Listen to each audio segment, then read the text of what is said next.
देश के यशस्वी प्रधानमंत्री आदरणीय मोदी जी, हमारे भारतीय जनता पार्टी के राष्ट्रीय अध्यक्ष आदरणीय अमित जी शाह,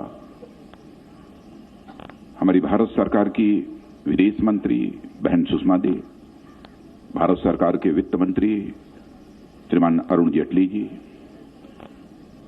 श्रीमान थावरचंद जी गहलोत, भारत सरकार के सामाजिक न्याय मंत्री, और हमारे अखिल भारतीय संगठन मंत्री श्रीमान रामलाल जी, इस कार्यक्रम में मौजूद सभी सम्मानित देवियों एवं सज्जनों और हमारे सभी सम्मानित पत्रकार मित्रों,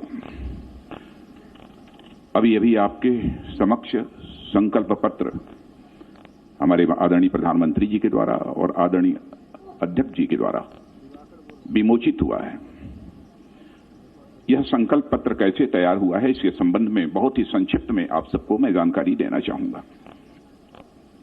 2009 लोकसभा चुनाव के लिए यह संकल्प पत्र बनाने के लिए हमारे राष्ट्रीय अध्यक्ष जी ने मेरी अध्यक्षता में एक समिति का गठन किया और मेरे साथ 12 लोगों को भी उसमें नामित किया था और संकल्प पत्र को मल्टी डायमेंशनल बनाने के लिए 12 श्रेणियों में भी उसे विभाजित किया था। इतना ही नहीं बल्कि हर विषय के लिए एक अलग से सब कमेटी भी उन्होंने बनाई थी। इन सारी कमेटीज और सब कमेटीज ने अपने अपने विषयों पर बहुत ही व्यापक विचार किया है, गंभीरतापूर्वक विचार किया है, जिसके फलस्वरूप आज यह संकल्प पत्र एक विजनरी और वेरी प्रैक्टिकल दस्तावेज बन पाया है, जिसे आप सबके समक्ष आज प्रस्तुत किया गया है।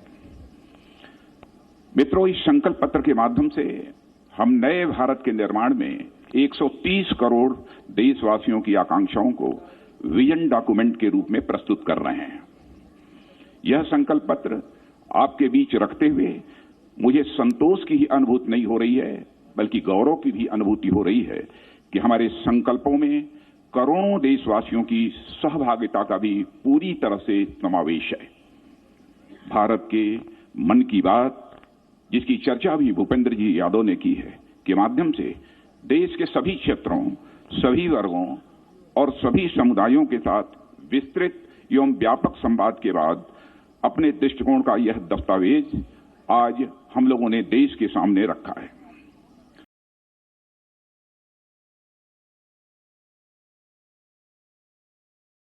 हम नए भारत के निर्माण की ओर कदम बढ़ा रहे हैं, जो हमारी प्रतिबद्धता है और हमारे प्रधानमंत्री जी की प्रतिबद्धता है।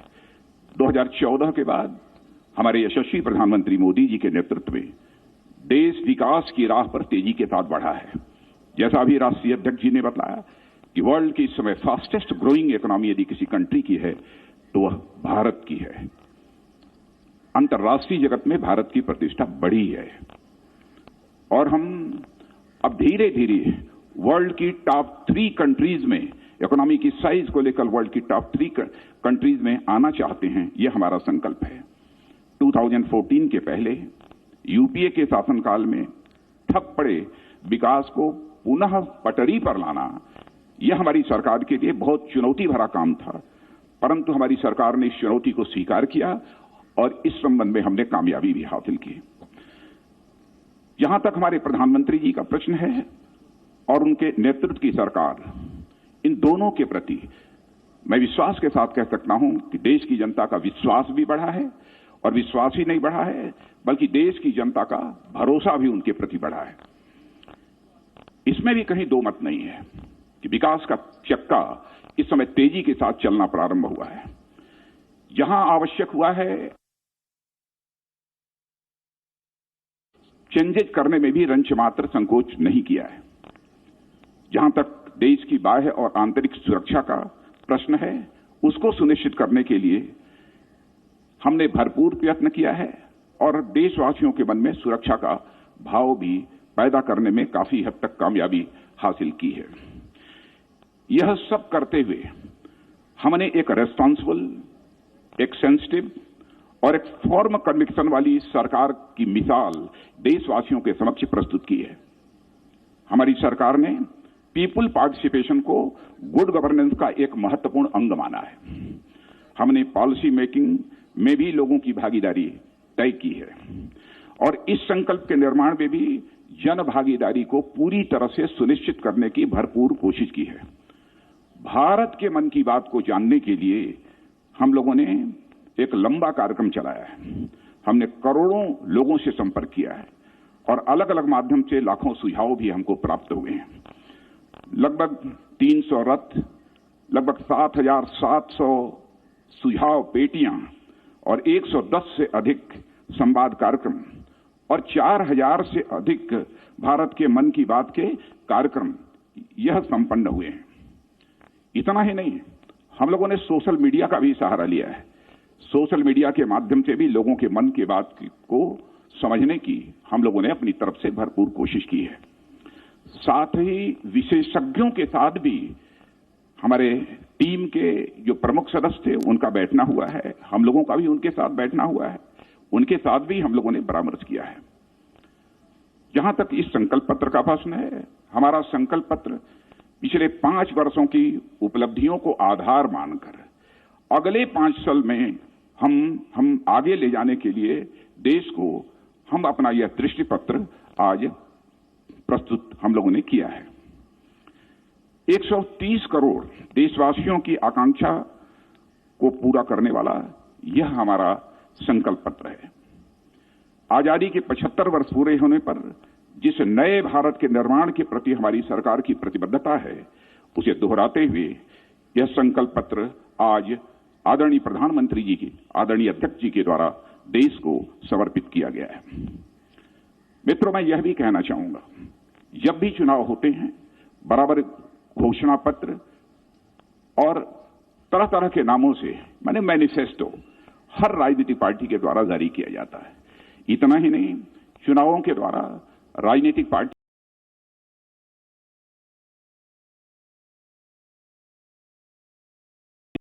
जो भी वादे नेताओं के द्वारा पहले किए गए, शायद वह आंशिक रूप से पूरे हो गए होते तो आज हमारा भारत दुनिया का सबसे ताकतवर देश बन गया होता, हमारा भारत दुनिया का धनवान देश बन गया होता।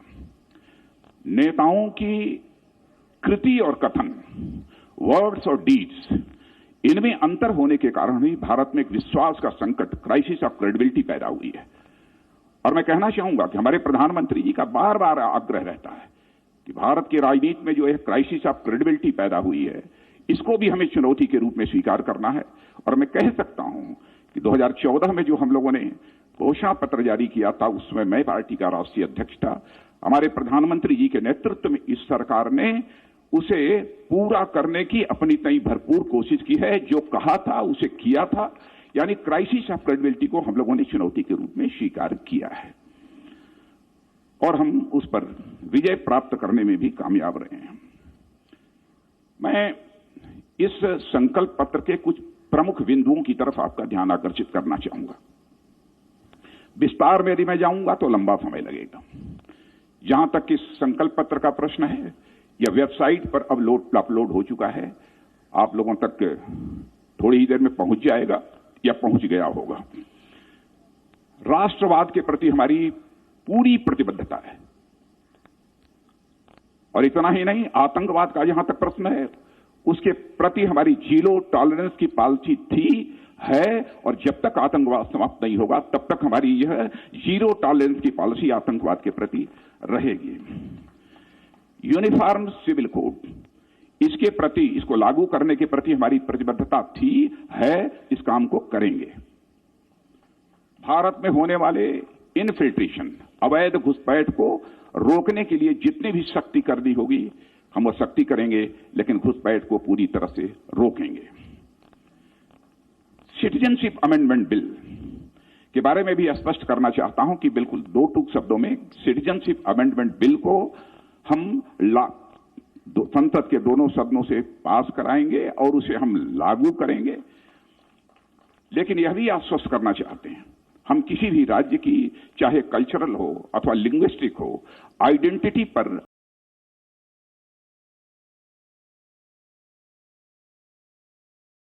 पूरी तरह से प्रोटेक्ट करेंगे। सब मिला जुला कर कहना हो तो मैं कह सकता हूं कि देश की सुरक्षा के साथ हमारी सरकार किसी भी सूरत में समझौता नहीं करेगी।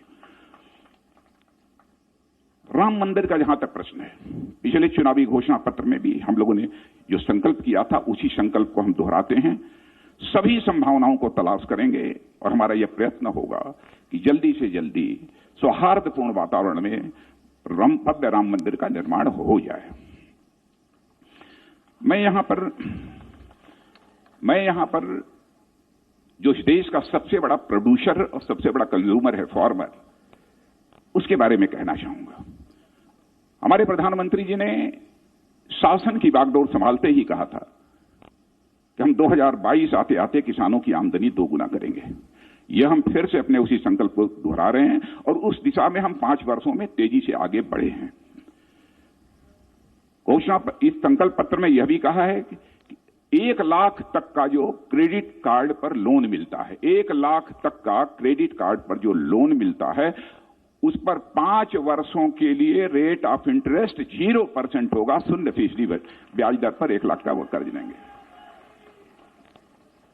ग्रामीण क्षेत्रों का विकास, हमारी यह धारणा है कि जब तक इस देश के किसानों का विकास नहीं होगा, जब तक इस देश के गांवों का विकास नहीं होगा, तब तक सचमुच हमारे देश के विकास का जो स्वप्न है वह साकार नहीं हो पाएगा।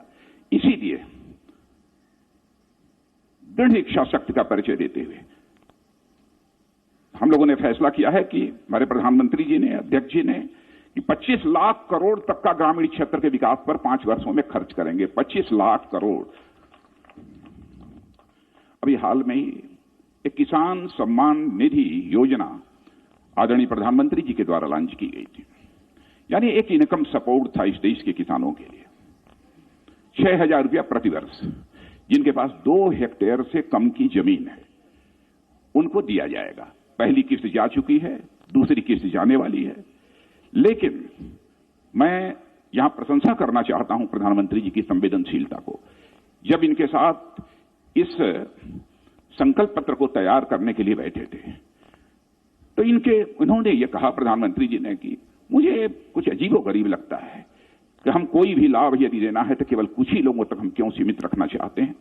2 हेक्टेयर तक का ही किसान नहीं, बल्कि जो भी किसान होगा उस सभी किसानों को हम यह इनकम सपोर्ट 6,000 रुपये का देंगे। यह जो है उन्होंने कहा और उसको हम लोगों ने अपने संकल्प पत्र में शामिल किया है। सभी किसानों को यह किसान सम्मान निधि का लाभ मिलेगा।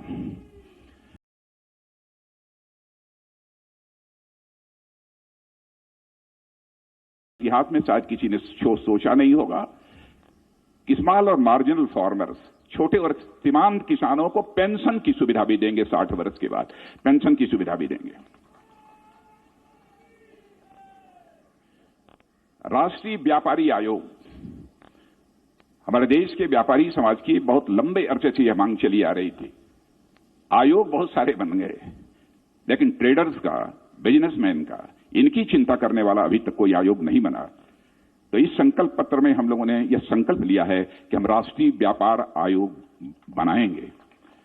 और राष्ट्रीय व्यापार आयोग जो बनाएंगे, इनएक्टिव यह आयोग नहीं होगा, बल्कि वेरी इफेक्टिव आयोग होगा। एक ऐसा हम राष्ट्रीय व्यापारी आयोग बनाएंगे। यदि हम लघु और सीमांत किसानों को पेंशन दे रहे हैं तो अपने देश के हम अपने व्यापारियों को नहीं छोड़ सकते। इसीलिए हम लोगों ने यह भी संकल्प पत्र में कहा है कि हम देश के छोटे दुकानदारों को भी पेंशन की सुविधा 60 वर्ष के बाद मुहैया कराएंगे।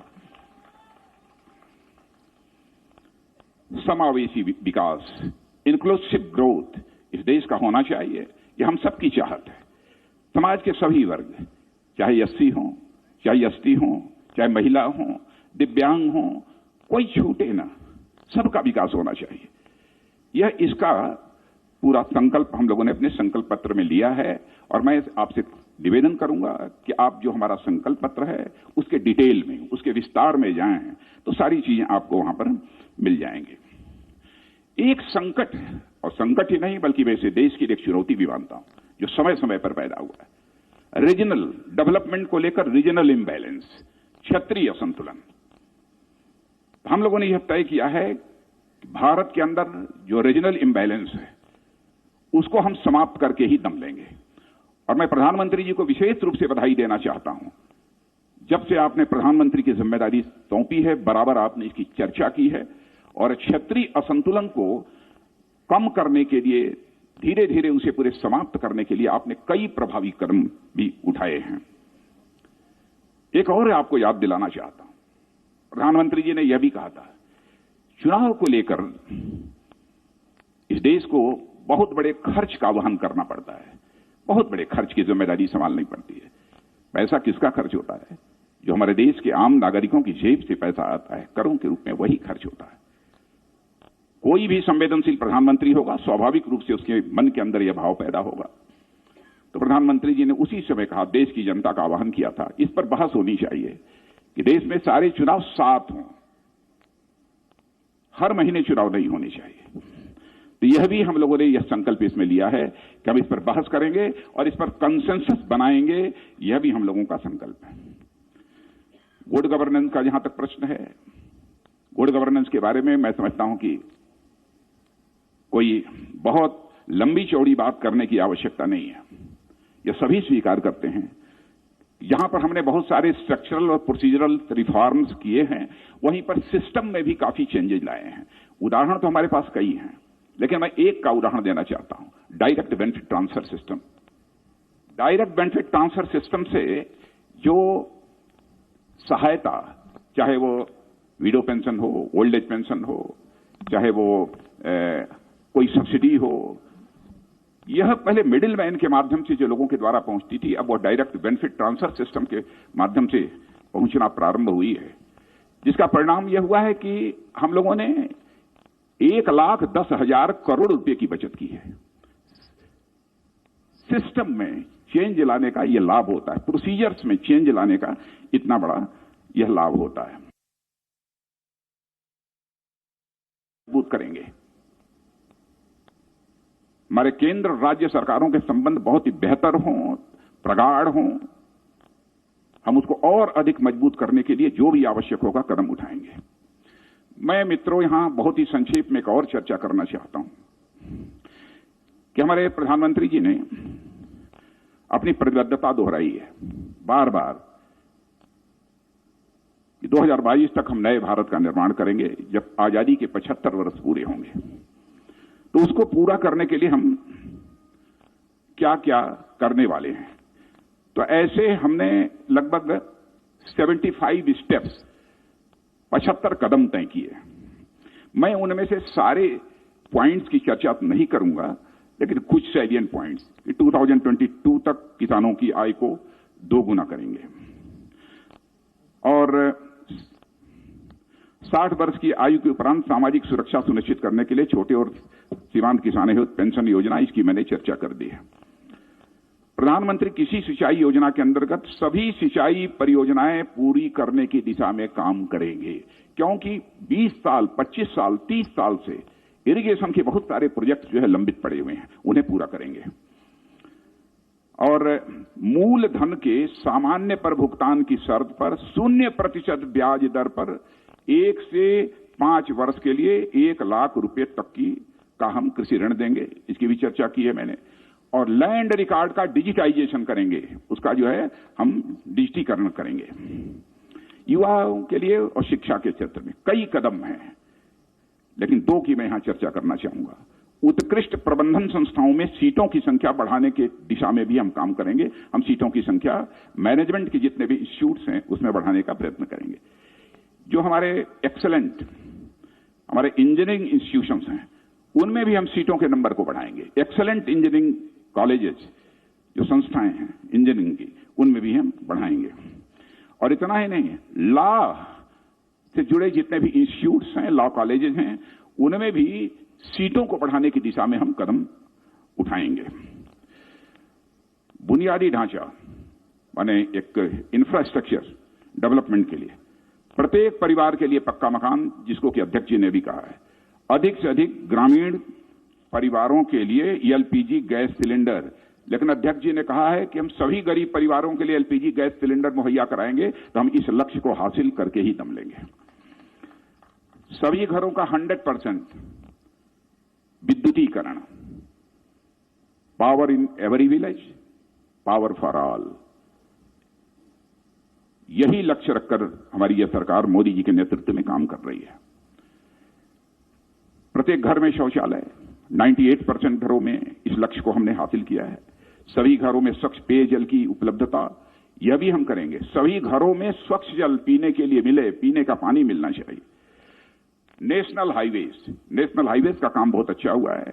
नेशनल हाईवेज की लंबाई है जितनी, उसको हम 2 गुना करेंगे, जस्ट डबल करेंगे। हम इस लक्ष्य के साथ अपने कदम आगे बढ़ाएंगे। और शहरों और गांवों में ODF प्लस और ODF 2+ दर्जा प्राप्त करने के लिए स्वच्छ भारत मिशन के अंतर्गत 100% कचरा संग्रह सुनिश्चित करेंगे। Waste management 175 gigawatt renewable energy, नवीकरणीय ऊर्जा क्षमता के लक्ष्य को हम प्राप्त करेंगे। रेलवे की दृष्टि से 2022 तक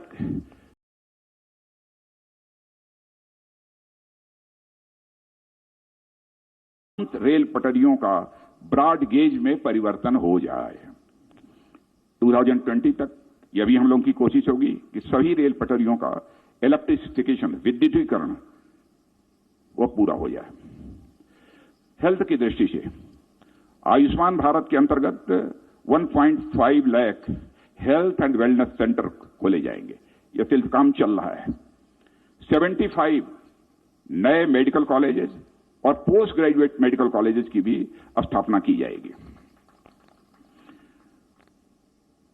और गरीबों के लिए उनके दरवाजे पर ही गुणवत्तापूर्ण प्राथमिक चिकित्सा सेवा सुनिश्चित करने के उद्देश्य से सभी स्वास्थ्य एवं वेलनेस केंद्रों पर टेलीमेडिसिन एवं डायग्नोस्टिक लेबोरेटरी उपलब्ध कराने का भी हम लोगों ने लक्ष्य सामने रखा है। ट्रेन्ड डॉक्टर और जनसंख्या का अनुपात आज बहुत अधिक है। डॉक्टर की संख्या हमारे कम है। पूरी कोशिश हम लोगों की होगी ट्रेन्ड डॉक्टर और जनसंख्या के बीच का रेशियो कम से कम 1:1400, 1:1400 हो जाए। यह हमारी ये पूरी कोशिश होगी। पोषण अभियान के अंतर्गत कुपोषण का स्तर घटाने के लिए और कुपोषण में कमी का दर तेज करने का भी लक्ष्य हम लोगों ने निर्धारित किया है। इकोनॉमी, अर्थव्यवस्था, इसका जहां तक प्रश्न है, यह बताने की आवश्यक नहीं है, सारा देश अब इसमें परिचित है। Ease of doing business ranking में भारत की रैंक और भी बेहतर बनाने का काम करेंगे, और भी बेहतर। अभी मैं बोल नहीं रहा हूं कि टॉप 20 में रहेंगे, कहां रहेंगे, लेकिन यह हमारा लक्ष्य है। अभी तक निर्यात, एक्सपोर्ट, उसको 2 गुना करने की दिशा में हमारा यह अब प्रयत्न होगा। और सूक्ष्म, मध्यम और लघु उद्योगों के लिए एक खिड़की अनुपालना एवं विवाद समाधान प्रणाली तैयार करने की दिशा में काम करेंगे। यानी हमारे MSME के जो उद्योग समस्याओं का समाधान हो, यह हम पूरी तरह से सुनिश्चित करेंगे। स्थिर कर प्रणाली सुनिश्चित करने की दिशा में भी कार्य करेंगे। गुड गवर्नेंस की दृष्टि से प्रत्येक व्यक्ति को 5 किलोमीटर के भीतर बैंकिंग सेवा उपलब्ध हो, इसे हम इंश्योर करेंगे। अदालतों का भी डिजिटाइजेशन का सिलसिला चल रहा है। हम इसको डिजिटाइज भी करने की कोशिश करेंगे और इसे मॉडर्नाइज भी करने की कोशिश करेंगे।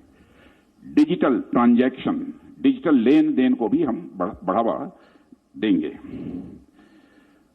और जहां तक सरकारी प्रक्रियाओं का प्रश्न है, उसे पूरी तरह से डिजिटल बनाएंगे। इंक्लूसिव ग्रोथ, सभी बच्चों का टीकाकरण इस काम को हुआ है और सभी सरकारी इमारतों को सुगम बनाने का भी प्रयास करेंगे। हर आदिवासी स्वतंत्रता सेनानी, हम 6 आदिवासी स्वतंत्रता सेनानी संग्रहालयों के निर्माण का कार्य हम पूर्ण करेंगे आदिवासियों के लिए, जो उनके स्वतंत्रता सेनानी हैं। पंच तीर्थ सर्किट का विकास पूरा करने की दिशा में हम काम करेंगे। जैन समाज, छोटे दुकानदारों को प्रधानमंत्री श्रम योगी मानधन योजना में सम्मिलित करेंगे और सभी असंगठित मजदूरों के लिए व्यापक सामाजिक सुरक्षा कवरेज के साथ बीमा, पेंशन आदि यह सब सुनिश्चित करेंगे।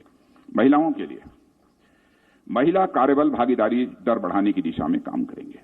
वैसे हमारे यहां महिलाओं का पार्टिसिपेशन अन्य सर्विसेज की बात छोड़ दीजिए, हमारी फोर्सेस में भी बढ़ा है, काफी बढ़ा है। देखिए और अधिक आगे बढ़ाएंगे। 3 तलाक के विरुद्ध कानून बनाकर मुस्लिम महिलाओं के लिए हम न्याय सुनिश्चित करेंगे। सांस्कृतिक धरोहर 2022 तक स्वच्छ गंगा का लक्ष्य हम प्राप्त करेंगे। स्वदेश दर्शन, प्रसाद और हृदय योजना के अंतर्गत सभी परियोजनाओं के कार्य को शीघ्रता से पूरा करेंगे। सभी राष्ट्रीय संग्रहालयों के संग्रहों का डिजिटाइजेशन करेंगे। मित्रों, यह सब जो प्रमुख हमारे विजन डॉक्यूमेंट के बिंदु थे, पॉइंट्स थे, उस ओर मैंने आप सबका ध्यान आकर्षित किया है। और मैं पुनः इस बात को दोहराना चाहता हूं कि हमारी सरकार का जहां तक प्रश्न है, नरेंद्र भाई मोदी के नेतृत्व में, जैसा मैंने पहले कहा, जन सामान्य का भरोसा और विश्वास बढ़ा है। इसलिए हम जो कहा है हमने, उसे हम करके ही दम लेंगे। इसी संकल्प के साथ हम यह संकल्प पत्र देशवासियों के समक्ष प्रस्तुत कर रहे हैं। आप सबको बहुत बहुत धन्यवाद।